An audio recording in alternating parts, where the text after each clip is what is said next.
There is a place where fears and fantasies get weighed on substance alone. Legends and lures are examined in a fresh light.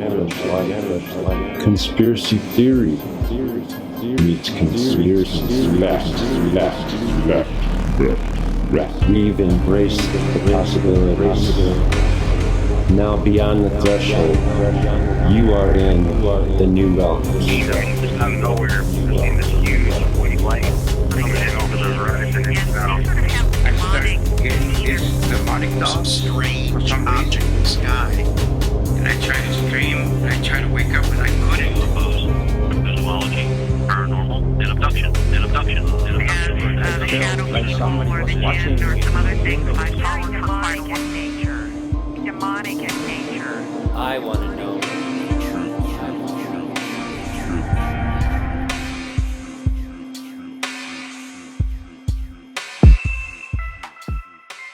You are watching The New Realms. I'm Anthony K. On tonight's show, we have a very important guest, Jeff Mudgett, and we're going to be talking about H.H. Holmes, the notorious serial killer. And if you're not really familiar with H.H. Holmes, well, the original name, Herman Webster Mudgett, better known as H.H. Holmes, Dr. Henry Howard Holmes.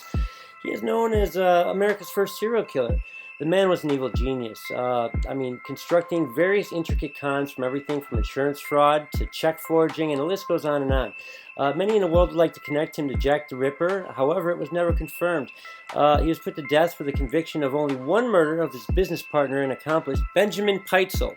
Holmes was executed on May 7th, 1896 in Philadelphia, Pennsylvania, at age 34. He was hung 9 days before his 35th birthday.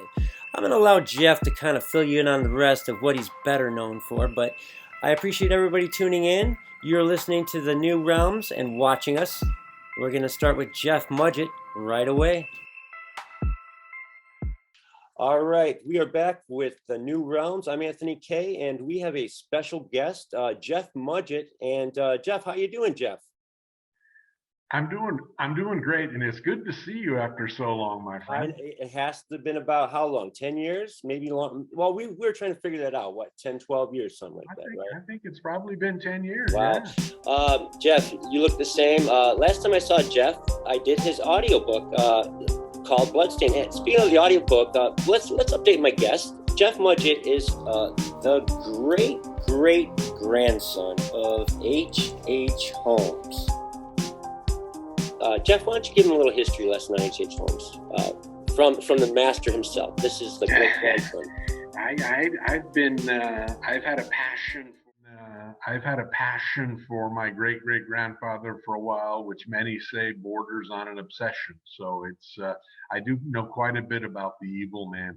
He, what's probably the easiest way to define him, Anthony, is he was America's monster. He was the man they invented the phrase serial killer for. Right. He was the first one ever titled with that. And I'd say, and you know what? And I try when I go on to shows like yours not to sound proud of that. Yeah. I mean, does that ever? Do you ever get any sort of? I've read and heard your book because I was part of the production of the audio recording. The book was about some. Now it's very, very real, obviously. And is there any fiction is that fictional, or how is there any fiction involved in the book? Can you explain Bloodstains? Sure. Yeah, it's fiction based on a true story. Anthony, I did a lot of research, having practiced law in California, on what these authors these days are using to characterize their books, the ones that come out nonfiction, documentary, the ones that come out, like Eric Larson did in The Devil in the White City about my great-great-grandfather. Mm-hmm. And I came to the conclusion, Anthony, that much of the story was legend and lore based on newspaper articles from the 19th century, okay, by reporters who hadn't even been on the scene they were writing about. And, they were trying to describe the murder castle itself there at 63rd and Wallace, the basement where some of the murders were said to have taken place. Yeah. And it was all circumstantial material. Okay. And when I went back and forth trying to pick up, how would you characterize two different newspaper articles, one from the Chicago Tribune, one from the New York Times, about the same event about my great great grandfather that were 180 degrees apart? Yeah. And, you know, when you make that selection, which one you want to believe is true, Mhm. you're stepping out on the edge. And so instead of that, Anthony, I called my book Fiction Based on a True Story. And then I had more fun enjoying writing the story because, and as when you helped me with my new ebook, The Revision, after 12 years of working in television, And that's exciting. scientific experiments, archaeology, anthropology, all about the evil man, Mhm. I've come up with a lot of new material since when we first worked on my first Bloodstains, and I'm having a lot of fun doing it. But And that's coming out soon too, correct? That's what's that called? Bloodstains re-released, redux. Well, I don't want to say the name. I want you to tell me, tell my audience what it's called. I want you to do it first. Bloodstains Redux. And that's Instead very of just apocalyptic sounding. Yeah, I like Oh, that. yeah, there you go. There you go. That's exactly where I grabbed it from. Apocalypse Now Redux. Yeah. I'm lying, everybody. I did know the name. I just wanted to have him say it, so it sounds so good. All right. Yeah, I am very proud to be working with Jeff on a few things with him, and I'm very excited to talk to you again. And now, you know, people you were just getting into about saying, you know, some people. Do some people give you some grief about like saying that you? Oh yeah, all the time. I get into when I used to go on television shows, radio interviews. They would turn into debates about how many he actually murdered, Anthony, and no It's one. like you're not the guy that did it, so I mean, why would they be mad at you? You know. Plus, there wasn't one of his murders that ever had an eyewitness. Right. And the doubters, the naysayers, the skeptics, Anthony, would run to the other, you know, having done this at trial, I've seen how people do this. They would run to the other side and say, see, you can't prove he murdered those people. I go the other way, Anthony, and I try to explain to my readers, right, or like on a show. I got another one coming up on Travel Channel, I think, in a couple of months. Oh yeah. But I try to explain to them this was a criminal mastermind, Anthony. Like he was the world's first serial killer too, correct? No, there were ones before him. They just had never. He was the most publicized one. Is that correct? Yeah. Okay. And when, you know, I try to explain to people, this was a man, a criminal, evil genius who went to medical school, got his doctorate from the University of Michigan. Mm-hmm. He paid his tuition working autopsy during the summers while he was off from school.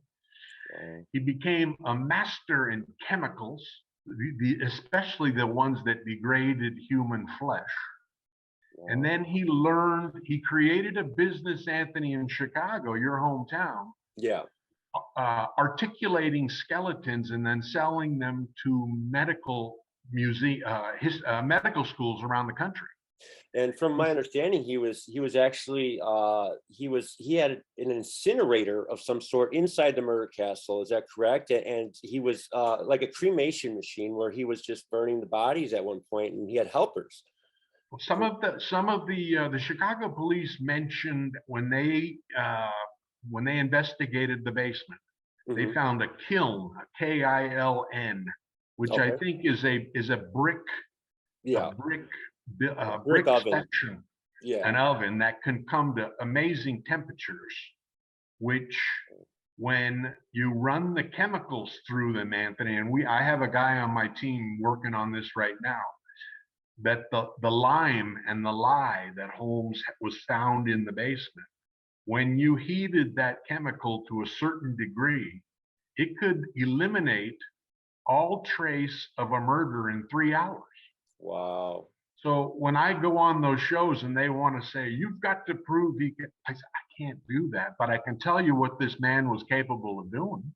Right, right. And so that's where I'm in the book now, Anthony, explaining to my readers that no, there was never an eyewitness. We know he killed at least 5, Okay. probably 13, Wow. maybe more than 27. Okay, that's probably the numbers we're talking, not that 200 number. Allegedly, yeah, definitely. No, it wasn't ever that.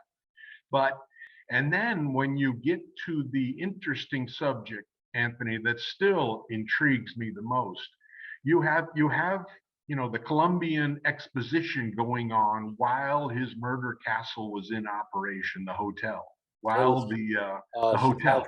The Chicago, what was it? The World's Fair too, correct? World's Fair Hotel. Yeah, that's what he called it. Okay, yeah. And that was going on. The World's Fair too, correct? World's Fair Hotel. Yeah, that's what he called it. Okay, yeah. And that was going on. There were millions of people there. The Chicago police and the administrators of the fair admit that they had 50, 60, 70 people that went to the fair and went missing and were never discovered. Wow.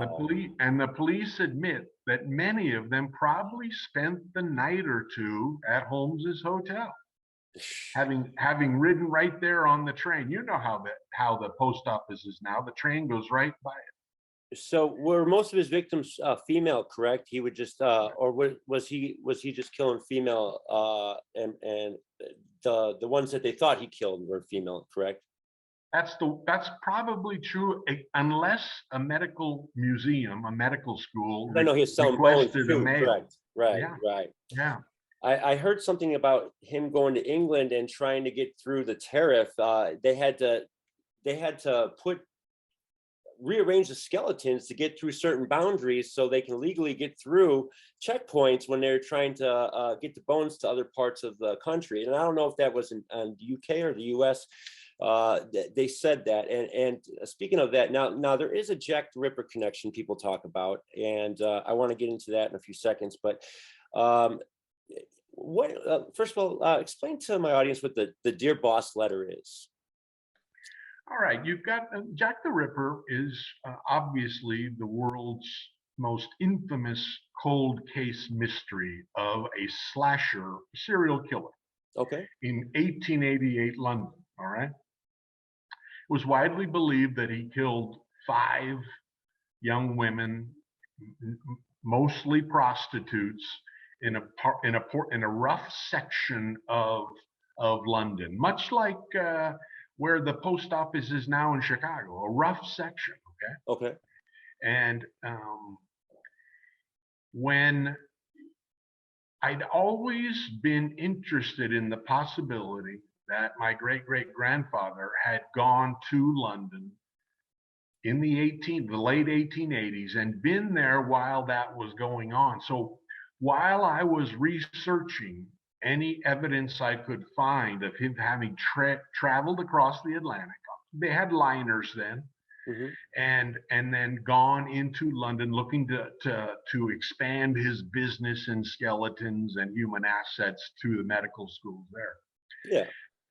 I was approached, and I think you've actually met a couple of these fellas. I was approached by guys who had long believed that Holmes was Jack the Ripper, and had written the Dear Boss letter, which is the most famous letter of them all. The Ripper is intriguing to most true crime obsessed fans because of the way the killer would write letters around the murders. It was very similar to how Holmes did his his exact way he did his murders was very similar to Jack the Ripper. Is that correct? Or am I wrong about that?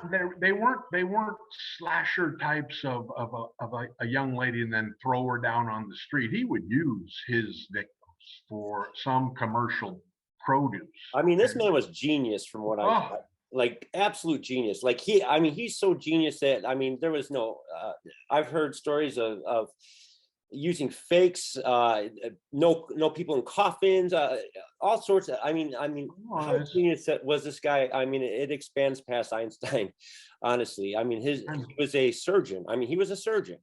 the guy can really get away with. I mean, think of it. If anybody can get away with murder it would be a surgeon. I mean, honestly, they know what they're Well, doing.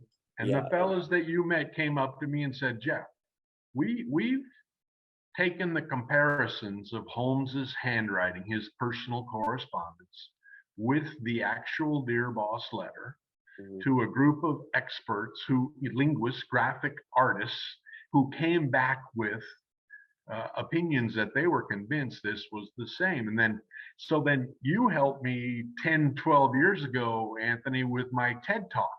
Yeah.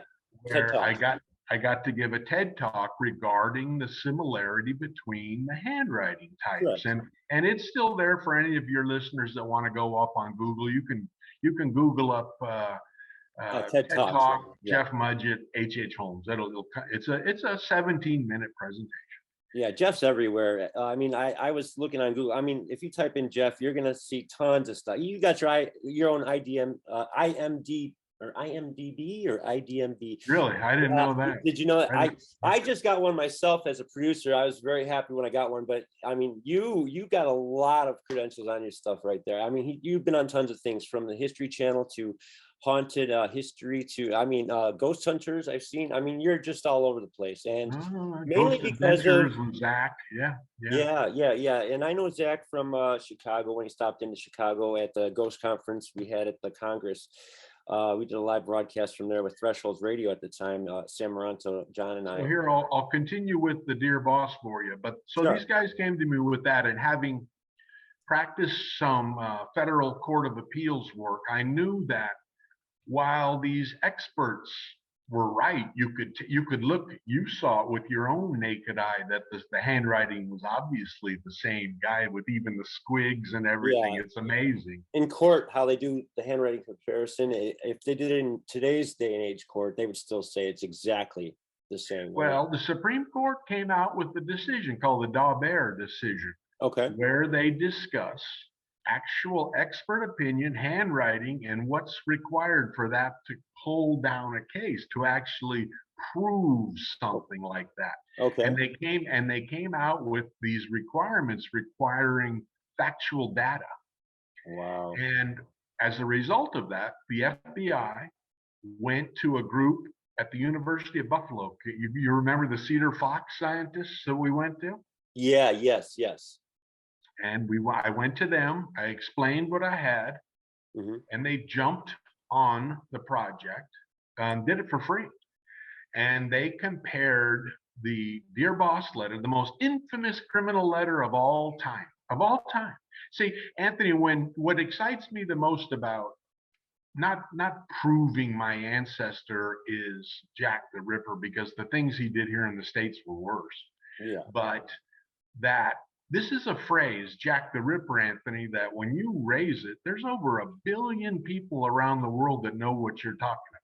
This is, I mean, they had Extraordinary League of Gentlemen had him in the movie. That, I mean, he is well known just as a legend. Gentlemen. He's more of a legend at this point. Even you know, what you'd call. So these guys took the correspondence, took the Dear Boss, and they ran it through their computers for us, and they came back with a similarity performance number of 97.9%, which, when you consider, Anthony, if I ran your handwriting through 2 separate letters you'd written to your mother, they couldn't come out with that high a number for your 2 handwritings. Correct. Yeah. It's an amazing number. But they wouldn't jump in to say, that's a direct match. We've solved Jack the Ripper. This is done. That 3% was still hanging. Yeah. They wouldn't do that. And when I talked to my, I have some acquaintances at the FBI who told me the mistake I made there, Anthony, was, and they'd learned long ago, I should have taken samples. You should have helped me do this long ago. I should have taken samples from that letter, as irreconcilable of the Dear Boss letter as possible. Okay. And I should have taken samples from the Holmes correspondence that they wouldn't have recognized as from H.H. Holmes, the American serial killer. I should have had them run those samples through their computer systems and their procedure. And the FBI guy told me, had I done that, had he been there with me while I sent them all this material, he said the world would probably be talking right now about Jack the Ripper was proven. Yeah. Yeah. The guys, they were nervous about going out on that limb, and their whole reputation would be at stake, their whole career would be at stake, and their company, about having identified Jack the Ripper, and they were nervous. That's a big claim. I mean, that's a big. I mean, I don't think there's anybody professional enough that wants to put their name on that either. I mean, because that's a big stamp right there. What if you're for sure you're right, but you're still got that thing. What if they find out I'm wrong later? You know, that's a big stamp to put on something like that. To find somebody to say that's official, that would probably, even if they found out to be official, they'd be scared to do it, I'm sure. What's your opinion of the connection? Oh, he wrote the letter. He wrote it. And while we were filming American Ripper in London, I'll give you an anecdote, Anthony, about while we were in a hotel in London preparing for the next day's shoot. For your listeners, American Ripper was a mini series that History did, and I was the co-host. I saw an 8-part miniseries, and they actually took us to London to try to prove that Holmes was the Ripper. Okay. Mm-hmm. And they did a great job. History spent a lot of money on the show. We even, and something we can talk about a little bit later, they even had me talk them into exhuming the grave that was allegedly my great-great-grandfather after the alleged hanging. So, you know, they were great guys. The executives there put a lot of money. This wasn't one of those shows you see now, Anthony, where two experts come on and give you their opinion both ways, and you say, "Oh, that was a great show." Right. We were digging graves. We were running scientific experiments. So we're there in London, and we're preparing for the next day's shoot. And we have a great film team from McGilla Corporation in New York City. My co-host is Amaryllis Fox, who was ex-CIA. I used to call her Scully. She reminded me so much of Scully. It was amazing. Oh, from X-Files. Yes, yeah. Yeah, X-Files. And so we're there, and I'm at the bar drinking, and they're preparing for the next day's shoot. They always shooed me off. They didn't want me around while they were busy. And these two gentlemen come up in these coat and tie. Oh, black and men in black, like? No, they said, "Mr. Mudgett, we'd like to introduce ourselves. We're from Scotland Yard." Oh, okay. And or James Bond, like then. they sounded very English. And we just want to let you know that while we don't agree with you that your great-great-grandfather was Jack the Ripper, we do agree with your theory that it wasn't one man and 5 victims. Yeah. That there had been a copycat involved, and it was probably the author of the Dear Boss letter. And so what I've been spending all afternoon on before I got on your Zoom today, Anthony, was I'm finishing the chapter on Jack, but explaining the handwriting, explaining, you know, the numbers that came back, and explaining how this was a copycat. Then history has forever had it wrong that there was never one man, 5 victims, which was why it was never solved. They had it wrong. So anyway, it'll be interesting to see how it's received around the world when they get a chance to take a look at my theory about Jack and H.H. Holmes. Wow, this is exciting. And that's why I'm very excited to be part of this upcoming project of yours. And Bloodstains Redux is we don't have a release date on that, correct? Yet It'll be mid-December. Mid-December. You know, depending on when you got your website ready. Oh, he put it all on me. Now it's gonna be my fault. Oh boy. All right. You hear that, guys? So if it's not out by December, you know it's my fault. No, I mean, Jeff, that's really exciting to be part of this. This is being a part of history for me. This is I look up to Jeff. I mean, he's a very, very good friend of mine. Last 10 years I've known him. I've done one of his biggest projects with him, and I have to say, I feel like I'm always a part of history when I'm doing a project with you, and it's an honor. So. Well, thank you very much. And for all your listeners, you did a wonderful job when we converted my first book into audio with my friend Kim Estes, the actor. And Yes, yeah, you did a great job. Kim did such a great job. Yeah. I was listening to, I go back to listen to that. I'm like, man, how did I do so good on that voice? And I'm like, wait, that wasn't me doing it. That was Kim's voice that was that good. He had such a great voice. Kim. He's still working in TV now. Yeah, he was on Law and Order and a couple other episodes. That's right. Yeah, at that time, I think he was doing Law and Order. And I was just excited to be in the room with a few people that are legends Bloodstains Redux will be coming out soon, and we're going to keep all you guys posted on that. And when it does come, we're going to have some links on our site and our page and the YouTube page about it. And Jeff, I really appreciate you stopping by and just saying hi. It's been so long since I've even seen your face, and I'm excited to be part of what's to come. So this is a true honor, and I thank you very much. You gotta quit that. I'm really counting on you. I've seen your work in the past, and I need you to pull off another good piece of work. Oh, I will pull off genius work. You have no doubt. And because it's all laid on me now I know it's triple important. I gotta overdo myself. So I promise you I will. And everybody, that was Jeff Mudgett, the great grandson of H.H. Holmes. And I'm Anthony K. We'll be right back. You're listening to and watching The New Realms. We'll be back in a moment. So we are here with Cassidy O'Connor, and she is the author of a book called Diaries of the Dark Side. Now, we've had her on the show a couple times in the past, but we recently published a second edition of the book.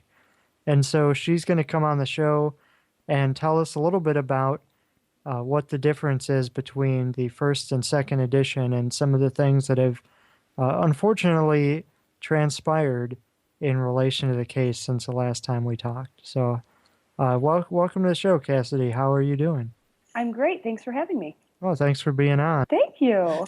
I had to check. So one thing, okay, before we get into the meat of the show, or the meat of the interview, rather, I wanted to kind of, for our listeners who didn't hear the first interview, could you tell them a little bit about what the book is about and your background in writing about the paranormal? I know this isn't your first book. I believe it's your first book that you wrote entirely yourself. Is that correct? So you did co-author a book before this, right? I have co-authored the book. That was my first writing venue. And then I continued on to write articles. I've been placed in several different magazines and books. But then when I wrote Diaries of the Dark Side, I did it all on my own. It was actually a memoir, which was a whole new avenue for me to pursue. It told the story of a family who had a very, very dark influence over their life for years. And it took several members of their family, and I was involved. And I helped them, among others, rid their family of this. And when everything was completed and their grandson was feeling much better, they had asked me to put their story into writing. And I really didn't want to do it, and it took about a year. And I had cut communication off with the family once the case was closed, only to call her a year later because I was thinking of her and her sister had passed. And she said to me, "Cassidy, I really wish you would have told our story for other people who may be going through something as crazy as this and they don't realize it. And I think that we could save lives." And it was after I hung up on that phone call, within 3 days, the entire book was written. I hadn't slept, hadn't showered, hadn't eaten. I just kind of sat down in my office and it didn't stop until I finished it. You wrote the book just right out of your mind right there, right? Fresh experience just happened. You wrote it all right down. What I did was I wrote it to the best of my ability from my memories of the case. And what I had was many files on the case. I was involved for years. And so I went back through them. And during the life of the case, the few years before I was ever involved, I had gotten the backstory on things. And So I used all of that. And when I had completed the story, I printed it out and I sent it to her. And I asked her, I refer to her as Kathy in the book. I said, Kathy, I'd like you to read through this, and I'd like you to tell me if anything is incorrect, if any timeline is wrong. And she sent it back and said, thank you so much. You know, it was wonderful. And I happened to meet Michael Clean by accident because due to the severity of the story, I was going to self-publish it. And I had happened to come across him, and I said, you were a self-publisher. I said, do you have any hints and clues? And he says, well, I just happen to own my own publishing company and I'd be interested. And it kind of took off from there. Yeah, that was right when I first started publishing other people's books. And this was the second book that I worked on. And it continues to be one of the most successful books that I've published. That's an amazing story, too. For those people that haven't read it yet, you definitely want to go out and pick this up. Yeah, and how has the attitude of the family changed since the book has come out? Because originally I understand they were very supportive, but now that might not be the case.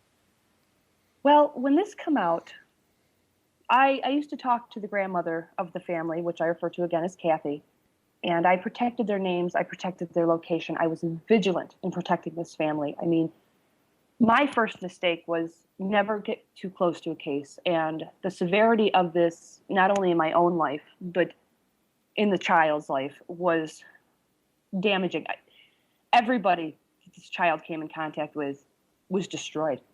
And it wasn't him. You know, it was the influence that was with him. And so when the story came out, I was very close to them, talking 2-3 times on the phone a week. They live a few hours away from me. You know, I kept up with the birthdays and everything. And when the story was put into print, they were very, very happy. They were ecstatic, actually. And every radio show or every write-up that was done on this memoir was immediately sent to them. I can't tell you how many radio shows, if not all of them, the grandmother sat and listened and would call me immediately after it was done. Cassidy, you did a great job. Thank you so much. And, I'd say a few months back, everything started to turn where I got my first royalty check. And, of course, all the funds that were made from this book were to go to the child himself because it was my goal. I didn't write this book to make money. I didn't write this book to be famous. I wrote this for them. And I made that very clear. And when I got the first check, I called the house and didn't get an answer, which was very odd. And it went on for days. And I was very, very worried.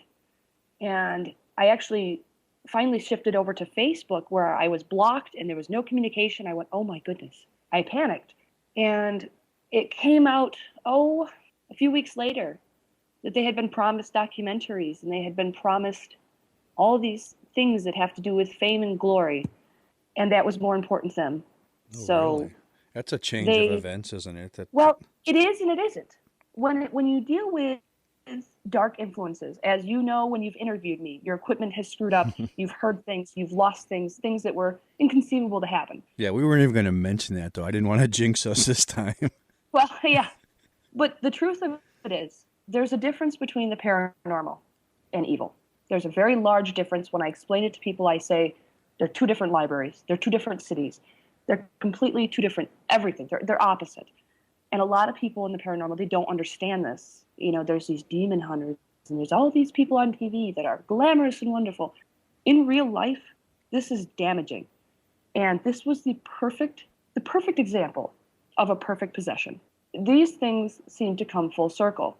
And I have dealt with many cases. This was by far the worst. And this has come back to bite me in the rear end numerous times in my life. And like I said, with the additions I had made to the book, just when you get comfortable with something, it comes back. And the fact that it started with 2 people that were present in that book, of course, names were changed. There was one who did an interview with the family, dropping the boy's real name over live radio. Are these the so-called paranormal investigators that you started the case with? Yes. No, not the original crew of people that I was brought in with. These were people that I brought in myself to help me. and they were wonderful people. And it's that fame glow, those sunglasses that get put on when you get a little touch of something. There's a lot of that in this field, unfortunately, too. And that is what has happened. It's sickening because I tried to do something very selfless. And it come back where, you know, the one guy was doing an interview on the radio on my book. I wasn't even made aware of it. And was giving false information and saying, I saved this family from the depths of hell. Really? You know, and then after that friendship had ended, and I thought that was silly, a man that came out of the woodwork that was a friend of mine during the case that I had cut off from afterwards just from his behavior. He actually, after he worked with me, he was on the case for one day. He started giving lectures on being a demonologist. And I kind of faced away from him after that. And all of a sudden, one day on an internet chat, he pops up, Cassidy, how are you? And I said, what is it that you want? And he says, I have so much respect for you, and I care about you, and you're the only person in this field that I've ever listened to. You're the only person that really gets it. And I said, well, I'll give anybody a second chance. And I did. And come to find out that the two that had wronged me terribly were on conference calls with the family, planning documentaries, and No, you're and kidding. he was writing his own book on the family's case, making me out to be a fraud. Is this that person that I know too? That one we talked about before that I actually know? No. Okay. This is a different young man, and he was writing his own book. And I said, God bless you. And he was actually trying to befriend me to get information on the case because he was only there for one day. And it was at that point that I had a blowout with the family, and it made me very sad. I actually had sent the family the royalty check, and I had wrote it out strictly to the boy because it was for him. He was the one who suffered through this. He was the one that deals with this every day. He's 17 years old, and he's brilliant. He's going to be a physicist. He is absolutely an amazing kid. And I sent it to them. They sent it back to me with the word Boyd across it. So I have started a bank account just for this boy. And when he reaches 21, he will get all the funding made from this book. They sent the money back? Yes. They said, we don't want your money. And I said, okay. It was very odd how this all transpired. And I remember there's a bishop that I work with. And I am not a Christian faith-based person. I am a free thinker. But I work with a man. And he was with me through the entire case. And I sat down with him and I said, Jim, I don't understand. I don't understand why this is happening. You know, I've been so selfless. And he said, my child, this is the perfect possession. He says, don't you understand? And I said, he says, what you did was you rid this family of this thing, and now it's pissed. And basically what has been done, he says, did you ever realize that when you removed it, that it possibly may have went to somebody else? And I said, well, it was doing that. It had jumped several times, and he says, I know that. But time and space means nothing. And all of your information that you have spread to the world and all of your aid that you have done is trying to be taken from you. Your reputation that you have built, the people you helped. And it made me realize that that is the major difference with evil and haunted. Ghosts are ghosts. Ghosts are everywhere. And communication with them can sometimes be positive, negative, whatever. When you get into darker avenues, you never escape from it. And I have given lecture upon lecture. And it is something that's so important to try to get out there. And that was why it was so important to me to put out the second edition of this book. So since last time we talked, the family did a complete 360 then, didn't they? They did. And I have been brutally honest through this entire thing. And they were actually angry.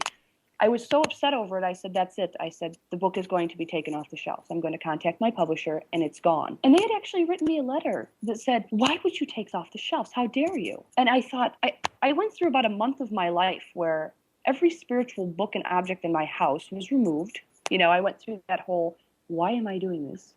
And may they all burn in hell stage, in reference to everybody. And it was such a learning experience, and I'm so lucky to have experienced it, because it has grown me into somebody I wasn't 6 months ago. It gave me a full understanding of so many things, and now I feel lucky to have gone through it. So with the second edition, I put a very large introduction into, you know, with the factors of, does anybody really know what evil is? You know, besides what you have on your TV shelves, what you snuggle up to with a bowl of popcorn. And you know, and in my reflection, I gave details like I did in the book I was very honest about how things can come around full force. And it's another step in helping people understand. Please run from this. You want to go investigate a haunted house? Do it. Don't jump into something you don't understand. Do you think this thing's out to get you now? The way I explain it is, imagine yourself in a dark room and you have a flashlight and you turn it on. You can see them and they can see you. And you can never, ever shut that flashlight off. And I know this, and I often think it's humorous, like the life path that was chosen for me at 30 years old. I have wrinkles, and I never sleep, and I'm anxious. And I've had many people compliment me, oh, you know so much. I know very little. I know nothing. I mean, anybody who's an expert on anything isn't an expert at all. And I feel very fortunate to have seen the things that I've seen, that have experienced the things that I've experienced, and I've learned from everything, and I continue to learn. So that's why this edition was so important, was to show the full circle. It never goes away. Mm-hmm. That's interesting. I mean, that's a good reason for a second edition too. I wasn't sure at first, but I mean, after listening to this, that's a very good reason for a second edition. Yeah, and there's also some general fine tuning, I think, that was done also. Mm-hmm. So people should be very pleased with that. Yeah, I actually, I had sent out, when I wrote the reflection and I wrote the introduction, I was very aggravated, and I let it go for about 3 weeks. And then I sat back down again, and I erased everything, and I started over. And I sent it to many of the people that are in my life that I'm lucky to have. They're very well-off authors. They've done very well. And I said, guys, is this a little too much? Did I overdo it? And all of them came back with, you did it perfectly. And I had one of my friends just clap and say, that's all I can do is clap for you. And I think that it really is a learning tool. And I hope that it helps. If somebody in their life, they don't understand what's happening. These things aren't a pan flying across the kitchen or a cabinet door slamming. This is people dying. This is death. This is suicide. This is hate. This is sickness. And I want people to understand this is not the avenue to pursue. Yeah, well, I always said, you see shows like Ghost Adventures, and every place they go is supposedly infested with demons. And I've always said that if they really ever encountered an actual demon, they would be done with the show. They would run. Well, not only that, but we would start hearing a lot of strange things about them, like, them going insane or... Yes. Bodily injury, those kinds of things. And, a lot of people, who knows how many people have come in contact with these things and suffered greatly from it. And I actually had somebody come out of the woodwork who is a very, very well-known in the paranormal world, very, very intelligent, I think a lot of them. And he had wrote me an email, and he was in Peru, actually, and he was reading my book, and he says, Cassidy, he said, this is by far one of the best books that I've ever read. And he said, I can count on less than one hand for people that I've met all over the world that actually get it. He says, you get it. And it was so pleasing to me to hear that from somebody who I have so much respect for. And I've been very excited about the second one coming out. And actually, the original cover is black, and the second edition is white. And when Michael asked me, why do you want it white? I said, because it's my reflection. It's the negative and it's the positive. It's the reflection. It's the opposite of what has transpired. And he thought that was a very good idea, so it will look a little different. Same cover, but white. Yeah, it'll be very easy for people to distinguish between the two. It's actually a cool idea. Yeah, I thought it was neat, and I know people are very excited for it. And it's the same book, but it's different. There's a lot to it. A lot has changed, and that was what was so important to put out into the world. I can't believe the family is like that now, because last time we talked, everything was fine and they were thrilled, and wow, what a 360. That's just amazing. Well, and it strikes me, this isn't even like, when you think about, okay, what are the really well-known cases in the paranormal? Like you think about the Amityville Horror, this doesn't even come close to that in terms of renown. Right. And yet, so even this small amount of publicity has gone to everyone's heads. Yes. And it's incredible. I have been very lucky to have an understanding of the schematics of fame. I am so very thankful to understand the way things work. And there is nothing more important in life than your family, than your friends, than those around you, those you care about. And people lose sight of that. Fame and pride is, I actually talk about in the reflection, Michael will tell you, that I see humanity falling into a very, very bad, cheap genetic failure, because more and more people don't need to find that inner strength inside themselves. They want that money. They want their face on TV, and they don't care what they have to do to get it. Well, and theologically speaking, those are some of the deadly sins, right? Vanity, those are ways in which evil gets inside people and corrupts them. And it's not, and the word demon is so overused. Possession, it's a negative and a positive polarity in my aspect. It's up and down, yin and yang, right and wrong, day and night. It's all the same thing. And every religion and their outlook on it is just a different side of the story. It's just more glamour, more rules, more everything. But there is an up and there is a down. And there are ways to treat both of them. And I'm glad that I've come across that, but it's more and more people don't care about up or down. They don't care about interfaith. They don't care about it. Anything that gives them a little bit of that glow, those sunglasses, that Hollywood aspect is so important. And I feel very badly for them, because that is the kind of thing I spent so much time instilling so much in that family to make sure that this thing never come back. And they are doing nothing but filling that with something else. There's an outside influence, you said? Somebody's there trying to talk about a documentary or something too? Absolutely. And he says, well, we're friends now, so I won't do it. I said, good luck with the story. Good luck with your evidence. Good luck. And, well, if there's anything that I've found, I mean, I've been on a couple of those shows, Ghost Adventures. John and I were on WGN News with Bachelor's Grove. Yeah. These were things that I expected to be really big deals, and it turned out that they just weren't. I mean, it's one thing, like, people, they get excited when they get on a national show. Like, I was really pumped to be on Ghost Adventures. I thought it would, like, change my life. I mean, seriously, I didn't know what to expect. Naive. But then you're actually on the show, and it's like nothing happens. Like, your life does not change at all.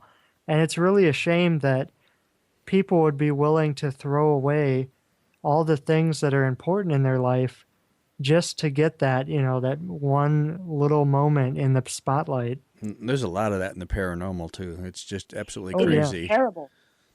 It is terrible. Everybody wants to have the next big thing. Everybody wants to be, I saw something on the internet the other day and I laughed. It was, paranormal research or something, then and now. And it was read, study, evidence, read, study, evidence. Yeah, I saw that too. And then there was the other one that said, form a team, get T-shirts, make car magnets. Yeah, exactly. Do a paranormal investigation. Form a new team, be more educated, maybe. And it was so funny to me because it's exactly, how things are. If you have the best spray-on tan or you have, the biggest breasts, you're going to go far in this business. You got to get the fancy name, the fancy T-shirts, and the fancy hats, and that's all it takes. Fancy pants, right? I have never had a T-shirt for any team. I have never found it important. I've never had my name on anything. They made me postcards. The first book that I put out, the History Press had made publicity postcards to send to people that you knew. I thought that was the greatest thing. Oh, that's a good idea. Oh, yeah. And they were beautiful. And I thought I was awesome. And I still have 90% of them. I'm like, I have to hold on to these. Well, now they're sitting in my desk. And there they sit. And, and that was the only thing that was ever. And I don't do that. I don't think that way. And I'm very thankful to understand that. I've worked for TV. I have worked for the networks. And I've been fired for being too smart. I was an intelligent woman in an authority position. They couldn't have it. So it's like, if I ever, do something on television, it's going to be to teach, and that's it. No, they don't like that. It's not for entertainment. I actually worked with a psychic once, and I was speaking to a group. I was supposed to be the expert, and they were talking about orbs. And I told him the scientific explanation for orbs, and I went into depth to the real thing. And after that, I actually got pulled to the side and yelled at because I wasn't supposed to say that. I was supposed to say that, that orb is your great-great-grandma or something. I was actually emailed the other day from a girl I went to school with, out of the blue, and she's a very nice girl, and she says, Cassidy, I uploaded this application to my iPhone. And I said, uh-huh. And she said, it was talking to my son. It gives words, kind of like an ovulus kind of thing. It was just delivering words that were specific to us, and it was specific to me, and it was this and that. And she says, it was really amazing. I don't understand. Are those things real? And I said, well, the hardware inside of an iPhone is not capable or doesn't work the way that this equipment does. I said, it's an application. I said, even if it worked off the rumor is magnetic frequency or whatever, I said, there's nothing in the phone that could do that. I said, but there's also the aspect of communication that Spirit has had through telephones, through the famous Frank's box. I've had things, thus with our communication here, the last interview, you were hearing somebody chattering on in the background. Then, of course, you go to listen to it, it all deletes itself. So I said to her, so you have to actually look into it yourself. Was that something communicating and using that, or was it an application that was spitting out really lucky words? I said, it could be looked at in two different ways. I said, I highly doubt it was coming from the program. If you did have something that was speaking your son's name and was talking to you, I said, then maybe they were using the device. I said, but the application is just an application. Exactly. I was just saying the same thing, too. It probably wasn't the app, but it could have been something actually using the phone. That's what I tried to explain to her, and she says, oh, I never thought about it. I said, well, people pick on the Frank's box. And I said, but I've had some really odd experiences with those, and I have one, and I know Frank, and he's actually building video boxes now. Oh, that's cool. Which was a dream that I'd had, and I called him, and I said, Frank, I had a dream. You made a Frank's box with a TV on it. He says, no, tried that, doesn't work. Well, then he got thinking about it, and he created the first video box. And there's one in the world, and he's working on number 2. Is that like that? What was it? What was the movie with the little girl? They're back. When Oh, yeah, Poltergeist. Yeah, Poltergeist, that's it. He's pulled some very interesting images off of it. And I actually gave him the idea. I said, those old, I can't even remember what they're called. I have like 4 of them in the estate that we own. The cameras that take the pictures, the very old cameras in, the Polaroids? Not Polaroids. They're daguerreotype or? They're from like the 50s. Okay. They take them in slides. I told him that you need to set up a vid box in front of those, and it takes it in slides, and there would be no altering. There would be no digital matrixing because it would take exactly what was in front of it. And it would be interesting to see, using that kind of equipment, what they could actually get out of it. So hopefully, he says he doesn't have one. I may send him one because I have 4. And the stands, I thought that was very interesting kind of research. And it's funny because, what the Frank's boxes do is they skip radio waves. But I have got some really odd things come through. And even an example, the boy will be sick today. You better wait for the phone call. He doesn't feel well. 30 seconds later, my phone rang and my son was sick at school. Okay, now that's uncanny. That's not a coincidence. Right. And is it the radio waves? Of course not. Is it something using it as a tool? I think so. Now, the night before I met Michael Klein, and I was going to self-publish this book, Diaries of the Dark Side. It warned you of an evil presence? No, I had it out in my office, and I was mulling around, and I got an email from Frank, and it was a sound clip, and I opened it, and it says, Cassidy, this has got to be for you. You're one of the only writers I know, and I just think this is for you. And it said something along the lines of, this is so important, you must take the knowledge and take it to the publisher. And I said, Frankie, it's not for me. I said, I don't have a publisher. I'm going to self-publish. Well, it happens to be the next day, Mike picked me up as a publisher. So when it comes to paranormal junk, I believe they absolutely can work. I've had phone calls from people who are dead. One in particular, the night my grandmother died, my uncle had called. So I know that they can use electrical devices. So, it's interesting. Off topic, but interesting. That's not really off topic, 'cause, I mean, that's a plus of those phone call things. That's been going on for ages. I think since phones were made, they started having things like that happen. And I work with this stuff all the time. I work with it all the time. I'm very available to it. But when it hits home and it happens in your own life, it shifts your whole perspective. My grandmother was very close to me. I loved her. I love her to this day. I will love her till the day I die. She will still be one of the most important people that ever were part of my life. And she was very, very healthy, even at 87. And I was working, I bartended on the side, and I was at work one night, and my phone had rang from my grandmother's phone number. And it was 10 minutes past 9. I remember this distinctly. And she never called after 9. She went up to bed at 8:30. That was her thing. And I picked up the phone, and there was silence. And I said, hello. And then all of a sudden, I hear my Uncle Mike's voice. Cass, are you there? Cass, it's Uncle Mike. Can you hear me? I said, uh-huh. My uncle had died 9 months before this. And she had never got over it. And he says, Cass, can you hear me? It's Uncle Mike. And it faded out.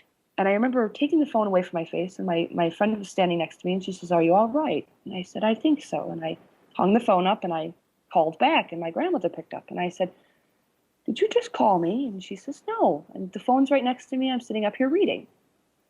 And those were those old, heavy, the rotary phones. Right. That's all she had in her house. And I said, you didn't call me? And she says, no, I didn't. And I said, okay, Grandma, I love you. And I hung up, and she died in her sleep that night. So I know, and I will sturdily stand by the fact that they can use that to communicate.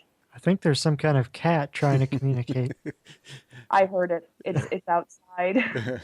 I wanted to transition the conversation away from the book very briefly and talk about some of your experiences in Western New York there. Now, I know you've written, co-wrote that book on Haunted Buffalo. So I was kind of curious, what is your favorite haunted place over there in Western New York? Hold on a second, guys. I hear a haunted cat. No, sorry. Okay. All right, we'll go back to that. When it comes to Western New York, it really is one of the coolest places to live, supernatural-wise. We live right in the heart of the Enchanted Mountains. A lot of Native American folklore around the area, which is amazing in itself. And, of course, the city of Buffalo, the city of Rochester, it's all amazing. And when I wrote Haunted Buffalo, I think, of course, my favorite location is the H.H. Richardson Complex, and it's also the Buffalo Insane Asylum. It's one of the most beautiful buildings that today still stands in Buffalo. It's very badly dilapidated, but it does have a complex committee that has been restoring it. And I was actually given a private tour, and I was able to actually walk through the building, and it was amazing. So this is actually in Buffalo itself, the city? Yep, it sits on Forest Avenue, and you can see the Twin Towers miles away. It's gigantic. When you're standing up next to it, it's just jaw-dropping. And another one of the bigger sites that I really liked was actually the USS The Sullivans, which is a boat. And it sits in the naval park. And, it was always rumored, it's haunted by the Sullivan brothers. What had happened was 5 brothers from Iowa, I think. They had all banded together and joined the Navy, and they all actually were on the same ship. Well, the ship went down in an instance, not the Sullivan, and all of the brothers passed. And they were actually aboard the USS the Juneau. And so they had named this ship the Sullivans after the brothers, and it was always said that the one older brother had haunted the ship, and la la la. And I always found that intriguing because I'm Irish, and there's a big clover that they've painted on there, and in memoriam of the brothers. And when I was given a tour of the ship, because these sit open for tours in the naval park, and there was definitely a young gentleman walking around that ship, but it certainly wasn't one of those brothers. And I always was intrigued with that. That kind of showed me, it's not just a house or a building, boats, anything can be haunted. Anything can have an attachment to it. Exactly. Actually, I've said that before, that you can go down to your favorite mall, and the mall could be haunted. People think it just seems to be graveyards, but it could be anywhere. Oh, Oh yeah, graveyards. Is the most. they're actually over by where I live in Rockford. There's a Cherryvale Mall, and there have been some weird stories about that. People like have reported being trapped in the storage rooms, like employees after hours. And there was also an incident where somebody, this isn't paranormal, but somebody lit bags on fire and was throwing them down into the crowd. Wow. So a lot of weird things happen there. Well, that's You know Rockford, that. though. Yeah. Even like up here, there's a certain tree, and they've created a whole park around it. And it was a torture tree that the Native Americans used on soldiers when they got a hold of them, and they had forced these men to walk around them with their intestines nailed to the tree, which is gruesome.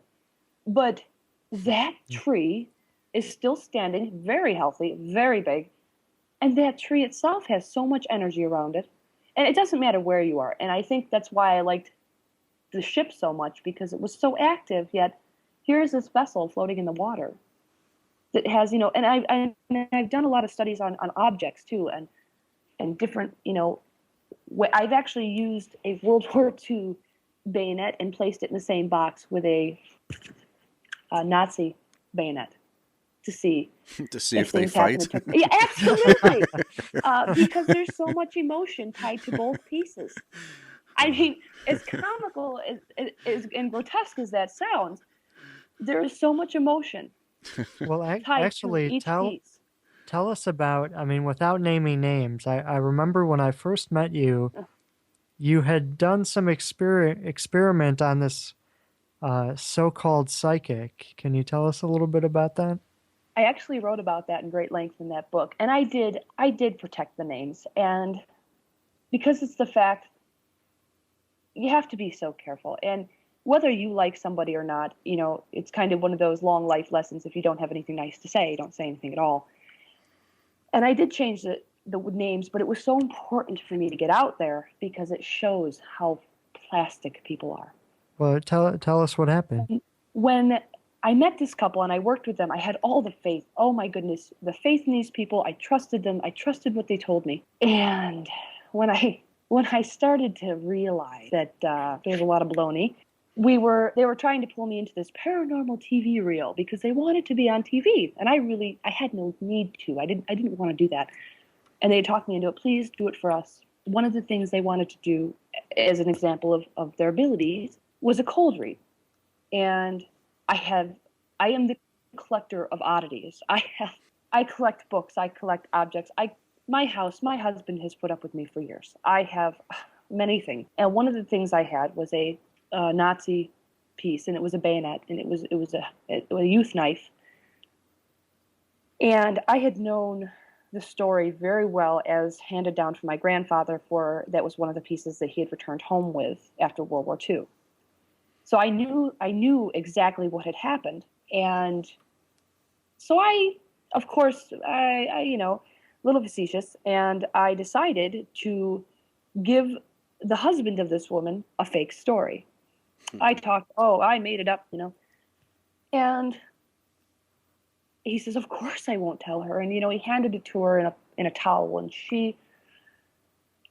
they had me over, and they were very excited to show me the reel. And when I watched it, it was the exact story I had fed her husband.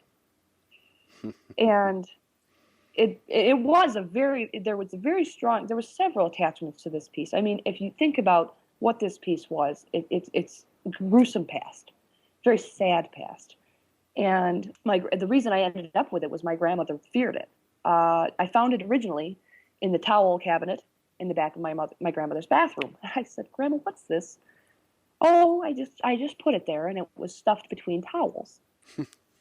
So That's a good place for it. That's where you normally keep your daggers. Your Nazi memorabilia, yeah. And I asked her if I could use it for research, and she said yes. And when I had originally tried to return it to her, she says, I don't want it.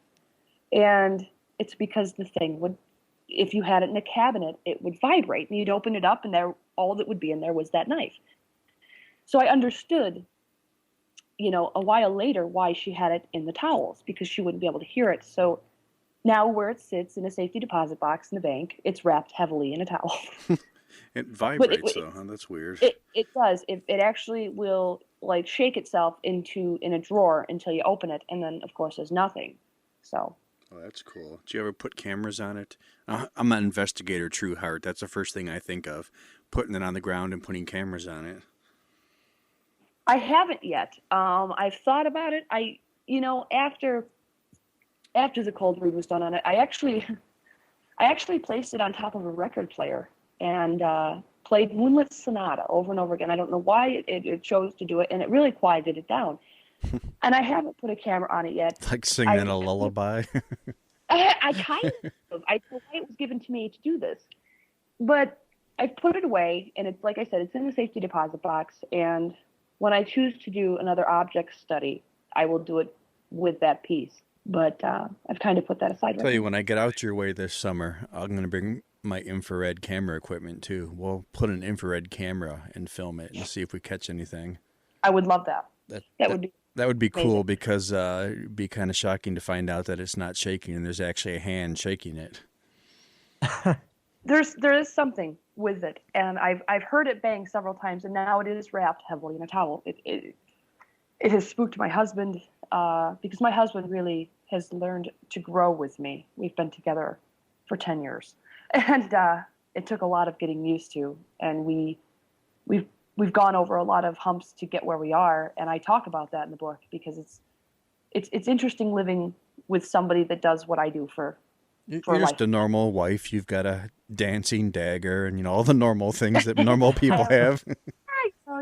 He introduces me now. He says, "My wife talks to dead people. Isn't that awesome?" Like he's totally been all right with it. He understands it, and certain things. When I have come out with things and said how important certain things are, he completely, without a doubt, will back me up till the end of time. So it's nice to have somebody that you can grow with. So are you finished with paranormal investigation now? I don't think you ever finished with that. I don't have time. It's become such a circus. The fact of going in to help people and actually doing the research and doing hours and hours and hours of listening through recordings and looking at videos and drinking coffee, those days are over. Yeah. The days that people research properties, research deeds, and I have found very few people in this area that are legitimate. I have one, Toni Morris, and she has impressed me with the fact that everything she does for charity. And she, researches these things, and she'll say, "Oh, I got to find the deed on this place," and she's working with it, and that is gone. That is no longer. I mean, the fact that these teams, they all have their matching T-shirts, I think it's ridiculous. Well, I found that to be the case with a lot of old timers. I mean, of course, you've got the staple paranormal celebrities, as I call them, but I think for a lot of people, I mean, I had done paranormal investigation for a while when I was a lot younger, and I got tired of it. No, no, unfortunately not. See, that's why it didn't work. Yeah. And the car magnet. I got tired of the whole thing around the same time that it suddenly became popular. So when I had everybody wanting me to join their paranormal teams, I was like, I already had enough of it, and I didn't want any part of it anymore. I think that certain people get burned out on it, and I think that people who legitimately do the hard work, the research, the hours and hours of time into it, it gets hard on you, if you have a personal life, if you have children, if you're married, very, very difficult to keep up with. And I am not downing, because I do know a few people that are paranormal celebrities, and I think a hell of a lot of them. But most of them. I was going to say, people have no idea how involved it is. I mean, just to go through photos you take, pictures, thousands of pictures. I mean, it takes day after day after day after week. I mean, it's an insane amount of time it takes to go through this stuff. And that's just the investigation. The work you have to do before you even go in. I mean, if there's something on the property, my whole thing was, why is it there? Who is there? What is causing this? What has happened? And either it's an object in the house, or it's stuck to a person, or it's stuck to the land itself, but you have to go back through before that house was there. Before this, you have to go into the Native American footpaths. I mean, you have to go back in time and figure out what has transpired to cause this to happen. And people are too lazy. No, they don't like doing that part. There's no fame in there. They just want to do Right. the current stuff. But you got to go back in the history, find out what happened, like you said, way, way back. Of something caused it. Generally, things just don't happen for no reason. There's always something somewhere that triggered it. So now, Nobody cares. so Cass, is there something that you would like to add? Is there something that we didn't cover that you would like to say about the new edition of Diaries of the Dark Side? When it comes to the new edition, like I said, I'm very, very grateful that it's being put out. It was really my way of showing the full circle of things and how things come back to haunt you. They never let you go. And it is the major difference between paranormal and evil, or the negative, or the dark. And people out there in the world that watch the shows, that read a couple of fan books, or they need to understand. Run from it, remove yourself from it. If anything ever appears that way, I mean, it's not as common, everybody says, oh, there's a possession. Oh, this is evil. Oh, there's a demon here. There's a demon here. It's not, you can have an assault from a spirit who is a nasty person. If they're nasty in life, if they're carried over, and they even know that they're dead, they're going to be nasty in death. Exactly. And that's not a demon. That's just a jerk. Jerk in life, jerk in death. Yeah, and that's, and I've come across serial killers, a serial rapist that I came in contact with once. Same thing. I mean, they were who they were, and that soul is still there. And people need to realize not everything is a demon. And there are cases all over the country, and more of these exorcisms are failing. And they keep training all these exorcists, and because they're not realizing the real problem. And, you need these paranormal groups, if I can say anything at all. If something doesn't look right, remove yourself from it. If you have children, if you have a family, pets, if you value your life, stay away from it, because it will never. They're mean and they're vengeful, and they will attach to you, especially if you take away their fun. If you destroy what they're doing to a family, they're going to attach to you and be with you forever. And they do. And it's like the flashlight theory that I have. They know where you are. And I have suffered greatly from the work that I have done. And I would do it again. I would absolutely do it again. But when it comes down to the fact that I will no longer have any more children, or that I have to watch every step that I take because I have to be so careful and protect what I have, this is not the life that people want. They think this is glorious. They think this is a neat thing, They think of Constantine, or they think of a man flailing through a door with a cross, I'll get you. It's not like that. So and they if need to understand. So if you could go back in time and talk to yourself when you first set foot on that property, what would you say to yourself? I wouldn't say a thing, because everything that I've done and gone through, I am very young, Mike. And people still to this day look at me and they go, you're nothing but a little kid. And everything that I've done, every step that I've ever taken, every triumph and every feat has taught me so much, not only about myself, but the universe around me.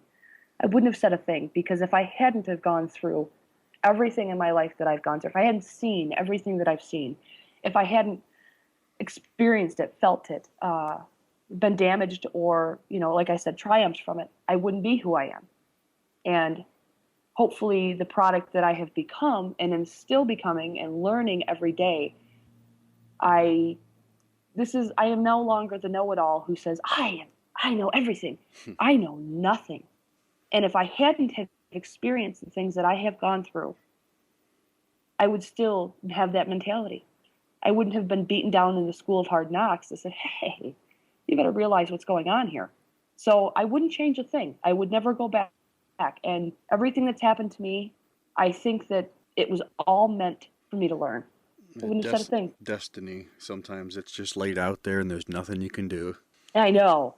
I would love to be, I'd often had said I have a character in a fictional book that I'm writing, and she's based on myself. And in the book, I say there are many times that she thought about, the factory down in town, the 40-hour work week, and they come home to their reality shows and to have a beer. And that's their life. And she had often wished the ignorance had fell upon her. And there are days that I thought, I don't want to do this. Why am I doing this? Why do I help all these people? Why do I waste my time and my money when, they turn around and they do nasty things to me? It's because I'm supposed to do it. I'm meant to do it. It's what I'm supposed to be doing. I think I've done it in past lives because I do believe in it. And I think that no matter how hard I try, and I've tried to walk away from it before, and it just comes right back around. Oh, so it gets a hold. You can sometimes kind of get away, but it always comes back to you. I can't get away from it for more than a month or two, and it's right back. There's a child that is having problems, or there's a family, or there's something, and I can't say no to it. And to this day, I often said to myself, what'll I do the day that I get the phone call that thing had come back? That's what I was just going to ask you that. Now that this family is actually kind of giving you the cold shoulder, and idiots are involved in their family again, trying to make a buck and all this, do you think this thing might come back now? I've often sat down over a cup of coffee and thought very heavily about it. Because to me, I was angry. I said, I think the writing's on the wall, unfortunately, because the signs, what's going on, something has turned them against you, and something's going on, which, if you ask me, is a little bit of a sign of evil popping its head up again. It's influences from them. It's influences from other people, and like I said, it's a full circle thing. This is a perfect possession, and I often say I had that angry month where I slept very little and I was very anxious and I suffered from chest pains and I had to go and get treated for anxiety over this. And then finally I said, I'll never help them again. I'll never let them help. I'll let them go. And after this learning experience, if this thing were to come back and I were to get that phone call, you'd go right back, wouldn't you? I would help them again. And I don't know why, but that young man that has suffered from this, I think that he will be fine. He almost has an animal instinct with it now. He understands. And I spent a long time instilling that. But I think that if I ever got the phone call after a few months of reflection, I would go back. I would help them again. Do I have any There's so many stories of people being repossessed, though. That's what's scary. And, people think that once you clear something, it's dead. Can you kill a demon? No, you can't. You just remove them. You pack their bags and you send them somewhere else. And I think if it were to come back, I think that I know how to handle this particular, and I probably would suffer greatly. And even in redoing this book and writing the reflection, I had health problems again, same one, with no medical diagnosis. It never leaves, and I will fight this for the rest of my life, but I would do anything for that young man, anything. Well, our guest is Cassidy O'Connor. The book is Diaries of the Dark Side, 2nd edition. And is there anything else, John, you wanted to ask? You're such a professional co-host, Mike. you're Cassidy and I are just talking, having a good time, and Mr. Serious comes in. Well, our time's almost up. Anything else you want to say? Well, someone's got to keep the structure. No, what I was going to say is, to be honest, I'd be afraid that thing's going to come back. I'm afraid the writing's on the wall. Whether it is on the wall or whether it isn't, it's something that once you get it, it's there. Right. And that young man is so strong, and he's brilliant. He's very smart, and he's very ahead of his years, and he will be fine.